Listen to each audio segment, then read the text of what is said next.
The wind whipped across the Wyoming highlands with a ferocity that stripped leaves from branches and rattled shutters loose from forgotten cabins. Overhead, the sky smoldered with dark clouds, angry and unrelenting, promising a storm that would claw into the bones of the mountain valley by dusk. The pines groaned with each gust, bending like weary sentinels. Amid this wildness, a single wooden house stood alone on a craggy slope, its porch half sagging, its white paint peeling like old parchment under the years.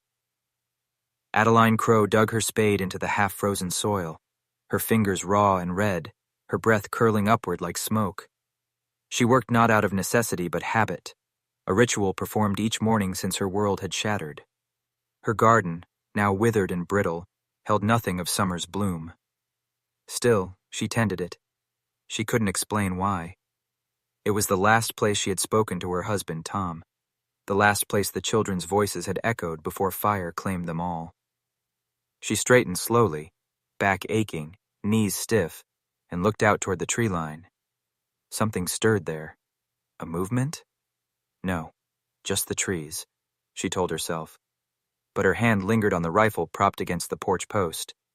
She wasn't afraid. Not anymore. There was little left to lose. 15 years had passed since the fire at Elk Hollow School.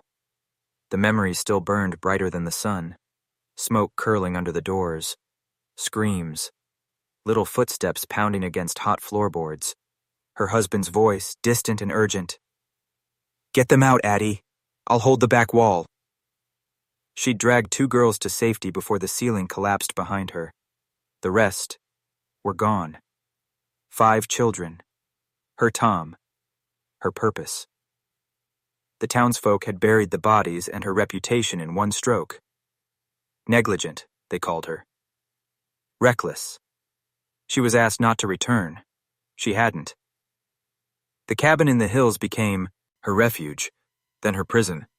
She wrote letters she never mailed, stitched clothes no child would wear, and watched seasons die one after another.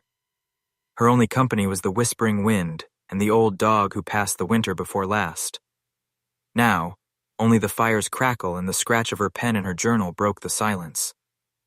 And then, one evening, the wind changed. She was kneeling by the rose bushes, the thorns hard as nails, when she felt it, a stillness, a sudden hush that fell over the land like a held breath. The birds stopped singing. Even the pines ceased their groaning. The hairs on her neck lifted. From the corner of her eye, she saw movement. A flicker, small, low to the ground. She turned, slowly, heart tightening like a fist. At the edge of her garden, just beyond the fence of rusted iron posts and curling ivy, stood a girl. She couldn't have been more than 9, filthy, barefoot, her dress torn at the hem and stained with mud and something darker. Her eyes, huge and hollow, stared without blinking. In her hand, she clutched something metallic that glinted in the dying light. Adeline's breath caught. "Sweetheart?" she said, her voice hoarse with disuse. The girl flinched, took a half-step back, then crumpled to her knees in the soil. No sound, no cry, just a collapse. Adeline dropped her trowel and hurried forward, forgetting her rifle, her pain, her isolation. Instincts buried deep within her rose like embers in ash. She reached the child and saw her lips were cracked, cheeks gaunt, arms bruised. A necklace, a silver medallion with a strange engraving, hung around her neck, tangled in her matted hair. The girl didn't speak, didn't even resist as Adeline scooped her up and carried her inside the cabin. She laid her on the couch by the fire and fetched warm water, bread, and a blanket. The child didn't meet her gaze but accepted the waters, or in trembling sips. When Adeline reached to examine her bruises, the girl flinched violently and scooted backward until her head bumped against the wooden wall. Adeline raised her hands. "It's all right, little one. I won't touch you. Not unless you say." No reply. The storm broke outside, thunder growling like some distant beast. Rain hammered the roof, and wind screamed through the eaves. Adeline bolted the windows, set more logs on the fire, then sat across from the girl, her hands clenched in her lap. Hours passed. The girl didn't sleep, though her eyes fluttered closed now and then. She would jolt awake with each crack of thunder. Adeline didn't ask questions, not yet. Questions could wait. What mattered now was warmth, safety, and trust. Eventually, the child pointed at the fireplace, then at a piece of chalk near Adeline's writing desk. She gestured again. Understanding dawning, Adeline handed her the chalk and a slate board she used for grocery tallies. The girl wrote in a careful, shaking hand. Ruth. Adeline whispered the name. Ruth. It settled into the room like a promise. That night, as lightning fractured the sky, Ruth lay curled beneath a blanket, eyes fixed on the fire. Adeline sat nearby, half asleep, until she heard a sound, a creak, faint but deliberate. She rose, rifle in hand, and crept to the window. A shape stood just beyond the garden fence. Human, tall, motionless. Adeline's breath caught in her throat. The figure vanished before she could react. Not vanished in the way people slip behind trees or into shadow, but vanished like mist under sun. She stood there long after, watching, waiting. The next morning, Ruth was gone. Panic gripped Adeline's chest as she searched the cabin. Ruth? She called, voice cracking. Ruth! Then, the front door creaked open. The girl stepped in, soaked to the bone, clutching a dead rabbit by its ears. Her feet were muddy. She dropped the rabbit on the floor and stared up at Adeline, silent. Adeline knelt. Where did you go? Ruth didn't answer. Instead, she walked to the furt, a place, pulled the medallion from beneath her dress, and held it up. The light from the flames flickered across the metal surface, revealing the symbol. A triangle inside a circle, both enclosed in runes Adeline didn't recognize. It looked old, ancient even, and it pulsed faintly with heat, though Ruth hadn't touched it to the fire. That night, Adeline wrote in her journal, The child is not ordinary. She speaks without words. She walks without sound. There is something in her eyes, some storm that rivals the one on the mountain. And yet, she is scared, terrified. Of what? I don't yet know. Over the following days, the snow fell thick and heavy, trapping them indoors. Adeline taught Ruth how to peel potatoes, how to read letters from old books. Ruth showed her how to braid pine needles into loops, how to make traps with string and sticks. They didn't speak much. They didn't need to. One morning, Adeline awoke to find Ruth standing by the window, staring at the tree line again. Adeline followed her gaze. At the edge of the forest, etched in snow, were footprints. Men's boots, 3 pairs. They circled the cabin, then vanished back into the trees. Adeline's rifle stayed loaded after that. That night, Ruth drew on the slate again. She sketched a man with a long face and a crooked nose, a scar running from his left eye to his chin. Next to him, a cabin, a horse with eyes that glowed. Adeline's voice trembled. Who is he? Ruth pressed her lips together, then reached for her hair and pulled a strand forward. She pointed to the man in the drawing, then to the strand. He took you, Adeline said softly. Ruth nodded. Adeline stared into the fire for a long time. Did he hurt you? The girl didn't answer. She didn't have to. Later that evening, after Ruth had fallen asleep wrapped in quilts, Adeline opened the drawer beneath her bed and pulled out a letter she had, written but never sent. It was addressed to Tom. She read it silently, lips trembling. The ink had faded. The words were full of grief, apology, failure. She placed the letter back, then opened the drawer below it. Inside, a revolver, polished, loaded, untouched since the day she left town. She held it in her lap, staring at the engraved initials on the grip, TC for Tom Crow. The storm outside subsided to a soft hiss, snow brushing against the windows. Ruth stirred in her sleep, mumbling something unintelligible. Adeline tucked the quilt higher over her shoulders, then sat back in her rocking chair. She looked around the room, firelight casting dancing shadows on the walls, the smell of rabbit stew in the air, and the faint whistle of wind down the chimney. A home, for now. But it wouldn't last. She felt it deep in her chest. Ruth's presence had pulled something ancient and dangerous into their quiet world. Whatever had driven that child into the wilderness would not let her go without blood. Adeline closed her eyes and whispered into the night. If you come for her, you'll find I'm not the same woman I was before. She picked up her pen and wrote a final line in her journal before sleep took her. The girl found me in the garden, but it is I who have been rescued. Outside in the forest, a crow took flight.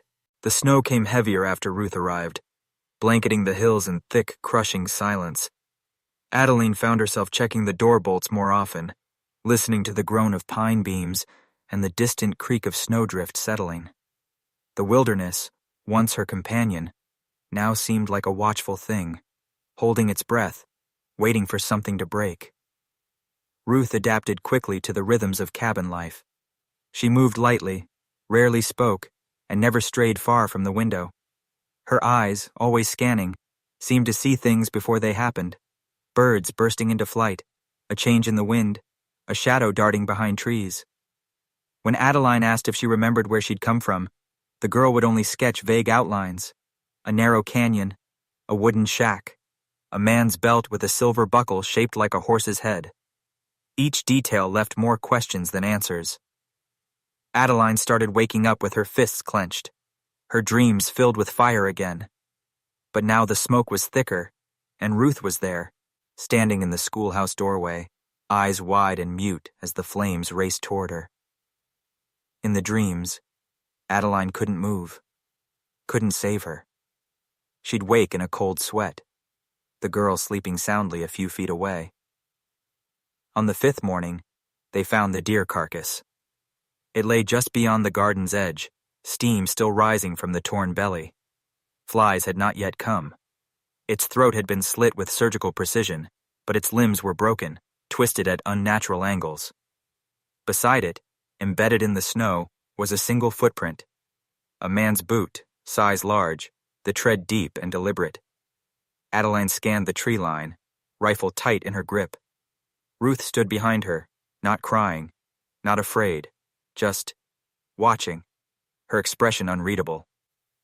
They dragged the deer farther into the woods and buried it beneath rocks and pine boughs. Adeline said little, and Ruth said less. That afternoon, Adeline cleaned the rifle again and taught Ruth how to aim. They didn't speak during the lesson. Words weren't necessary. The girl learned fast, adjusting her grip, squinting down the sight, steadying her breath. By sunset, she could hit a tin can from 20 paces. After dinner, Ruth drew again. This time, a barn, slanted and half-burned, with barbed wire curling like thorns around its posts.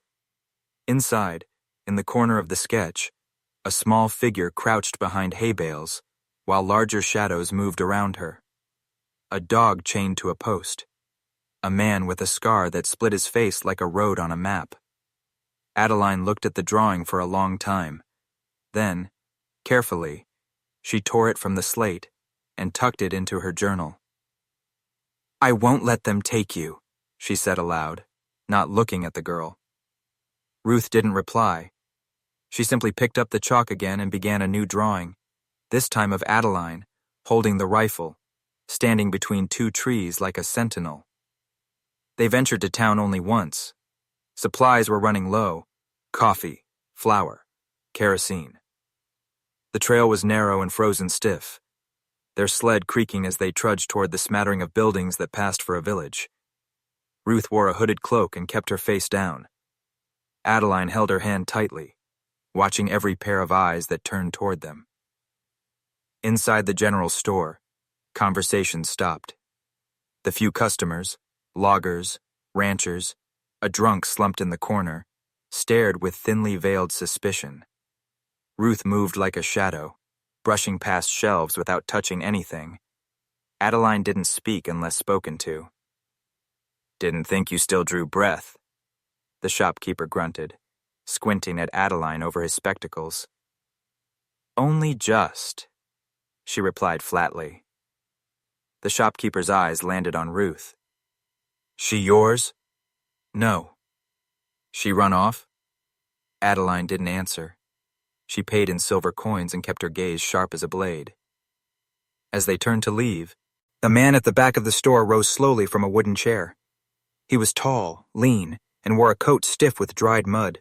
A gray scarf covered his neck, and his fingers tapped against his belt where a silver horsehead buckle gleamed. Adeline saw Ruth freeze beside her.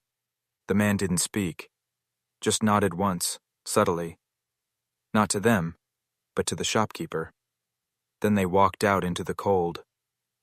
Back at the cabin, Ruth refused to eat. She stood in front of the fire, fists clenched at her sides, her whole frame taut as a bowstring. Adeline watched her for a moment, then spoke gently.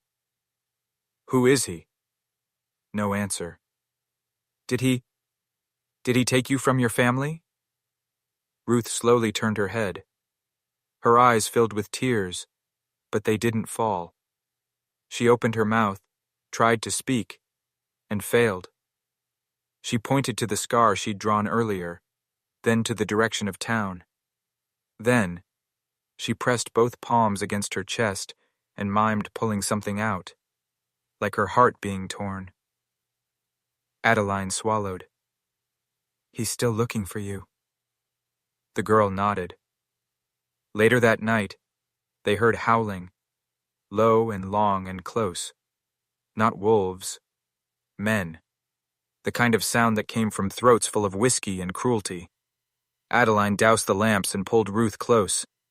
Then from the woods came a different sound. A snap, followed by a muffled thump. A branch breaking. Silence. Then something, or someone, moving quickly, crashing through the brush.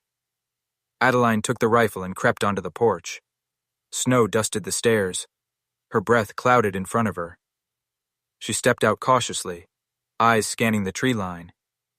That's when she saw him. A man knelt over a fallen figure near the garden's edge. His frame was massive, swathed in thick pelts and leather. His hair was braided, black streaked with silver, and his face was painted in a dull earth tone, blending into the snow and trees. A longbow rested across his back. He turned his head slightly and looked straight at Adeline.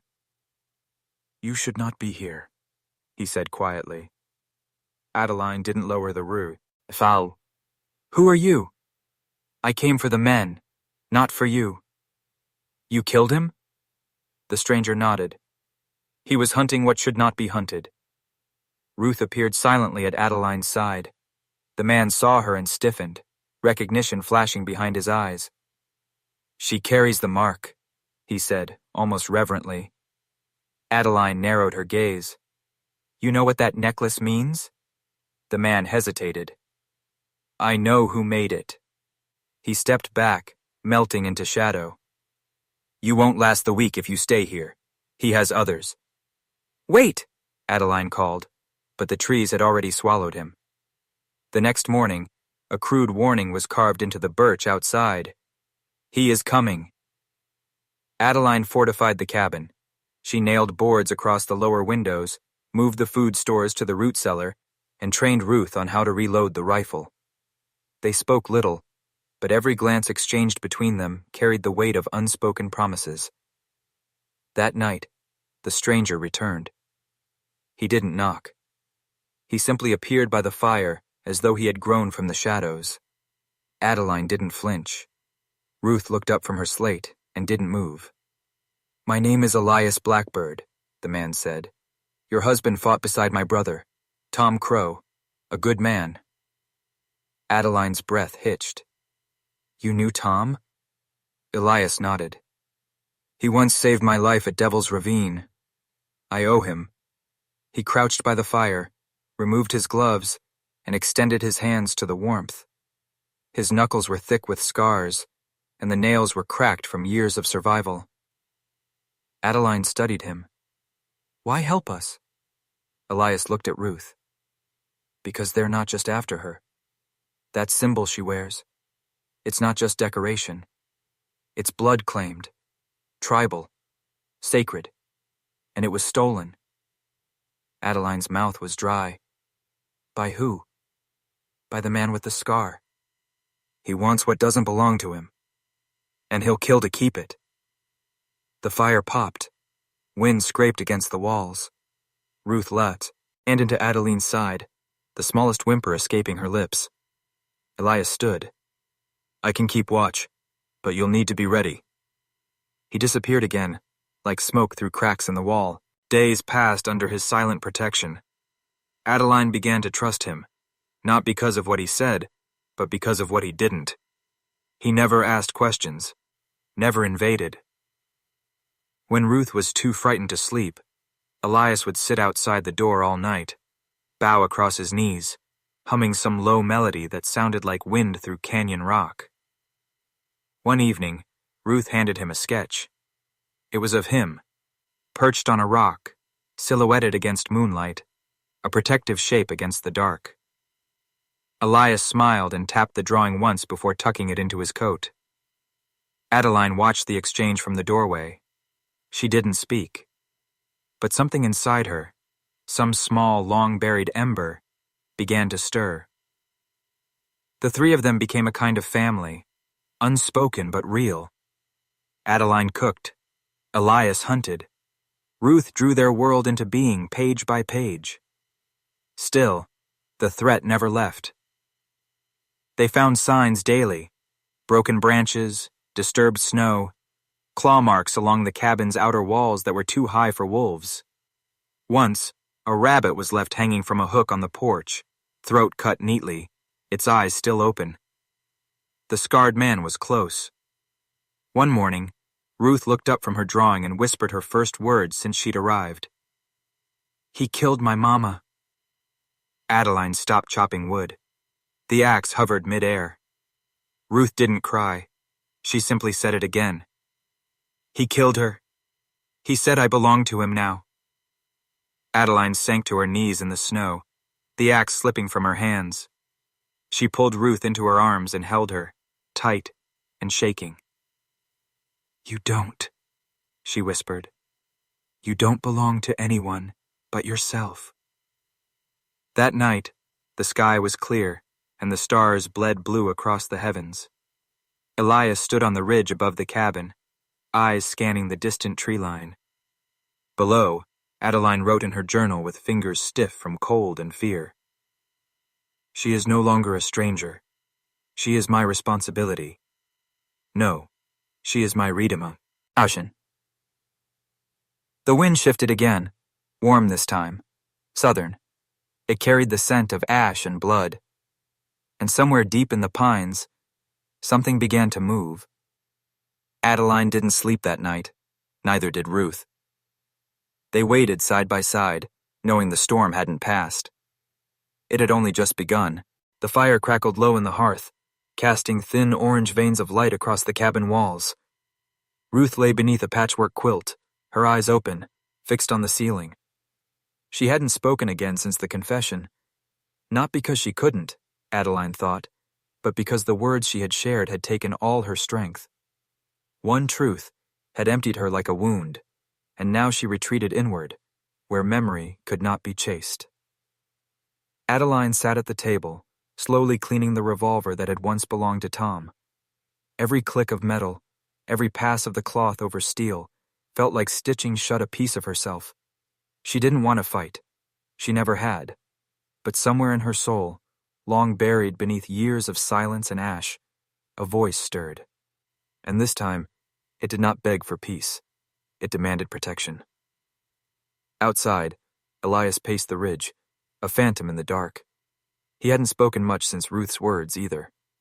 Whatever fire had burned in him now smoldered low and dangerous, like embers beneath snow. He had placed a small pouch of powder and stones beside Adeline's door. "For the windows," he had said simply. "Blind them if they try to burn you out." The snow had crusted under a rare freeze, thick enough to muffle footsteps, hard enough to carry weight. They all knew it would be that night. As the moon rose over the pines, turning the forest silver and strange, Adeline felt the air grow tighter. Her breath misted even inside the cabin. The fire was not enough now. The cold wasn't just natural, it was intentioned, as if the woods themselves were bracing for a reckoning. Elias returned at midnight. "They've split," he said. "3 men, one with dogs, another with fire." He laid out the map he'd carved into bark, showing the trails, the vantage points, the blind spots. Adeline studied it without speaking. Ruth came and stood beside her, resting her small hand on the table. "They'll come from the eastern bend," Elias said. "That gives us 20 minutes, maybe less." Adeline looked to Ruth.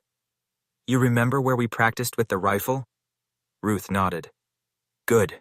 You stay close to me." Elias took his bow and slipped out again, melting into the trees. The cabin felt hollow in his absence, as if some essential pillar had stepped away. The wind picked up, brushing snow from the roof in soft, rhythmic falls. Then, silence. The first sign was the dogs, barking, snarling, coming fast through the pines. Adeline raised the rifle, heart steady, pulse iron-locked to her breath. She stepped outside and braced herself beside the porch beam. Ruth crouched behind her, hands clutched to her ears. Figures emerged through the trees. The dogs saw her first, lunging forward with teeth bared and eyes mad from hunger or training. A single shot cracked the air. The lead dog dropped. Another bullet tore into the second.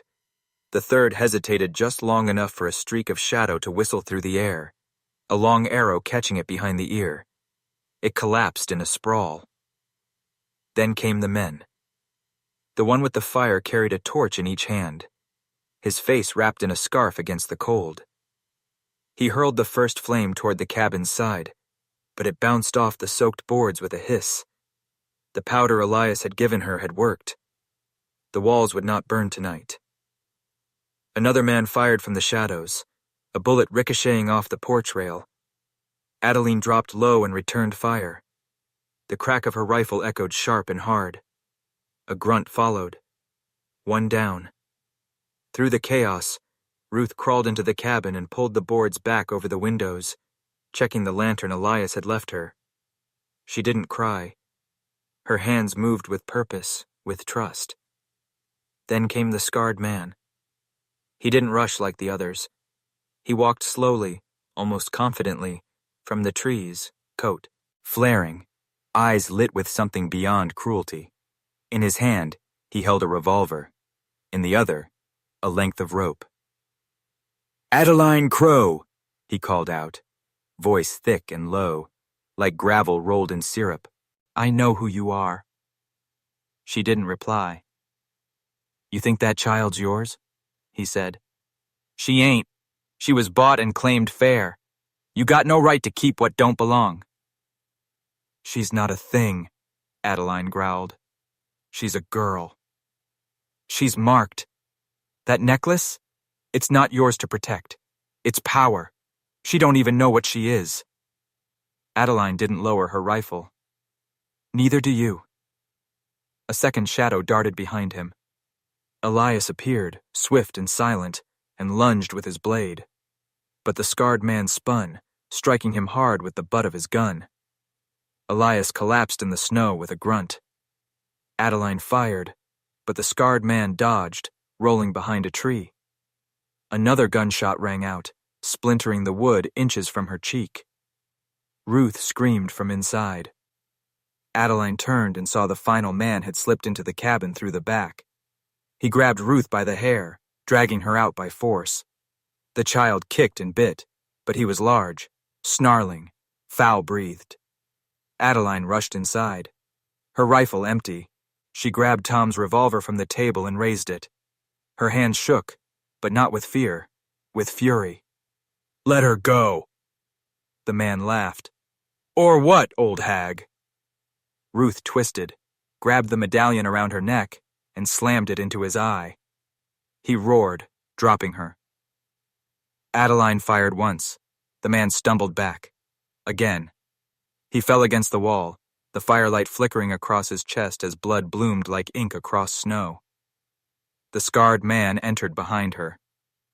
Adeline spun, gun raised. He froze. He didn't look afraid. You think you've saved her? He asked, stepping forward. You've only made her worth killing. She's not just some lost girl. She's the key. And now you've made her your burden. She's not a burden. She's a child.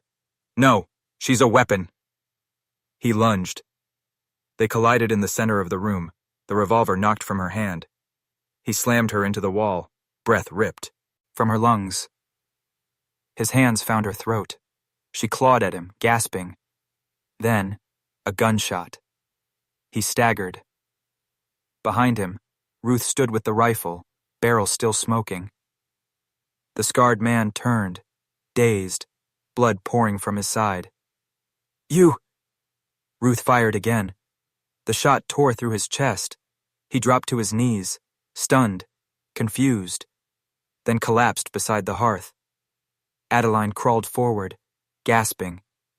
Ruth knelt beside her, trembling. It's over, Adeline said, voice hoarse. It's over. Elias limped into the room, bleeding from his temple but alive. He saw the scarred man and nodded once. Good, he said. They burned the bodies far from the cabin, near the edge of the forest. The fire blazed tall against the snow, a pyre to cleanse the dark. For 3 days, no one spoke of it.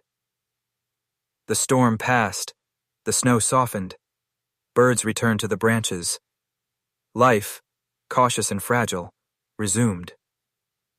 Ruth sat outside in the sunlight, drawing again.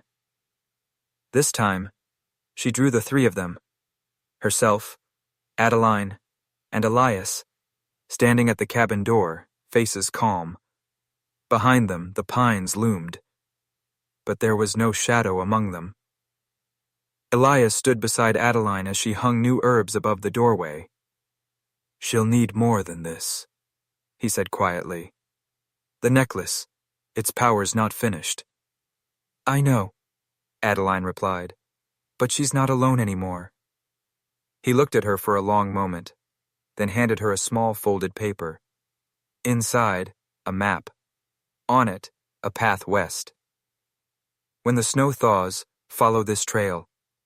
There's a woman there. Red Moon. She knows the old ways. She'll know what the mark means, and how to lift it. Adeline nodded. You're not coming? I was never meant to stay. Elias walked into the trees without another word. Ruth waved, watching until he vanished. Spring came late that year, but when it did, it came fast. The ice melted in thick sheets. The earth turned rich and black. Wildflowers broke, through frost-bitten soil. On the morning they left, Adeline stood before the grave she'd dug for Tom 15 winters before. She placed his revolver atop the stone and whispered a final goodbye. I did what I couldn't then, she said. I protected someone. Ruth waited by the trail with a satchel of sketches and the medallion now tucked safely in a pouch. She wore boots Elias had made for her, stitched with symbols that meant safe passage in his tongue. They walked in silence at first, the cabin behind them slowly swallowed by trees. After some time, Ruth spoke. Do you think the others, the ones like me, are out there? Adeline looked down at her. If they are, we'll find them. One step at a time. They didn't look back. As they disappeared down the trail, the wind shifted, soft, almost warm, and the pines swayed gently, as if bowing in farewell. A crow circled once overhead, then flew west. Some stories do not end. They simply find new voices to carry them forward. If this story found its way into your heart, If it stirred something you thought long silent, then let it rest here a moment longer. And when you're ready, walk with us into the next one. Like, comment, subscribe. But most of all, remember, no lesson is final until it's lived.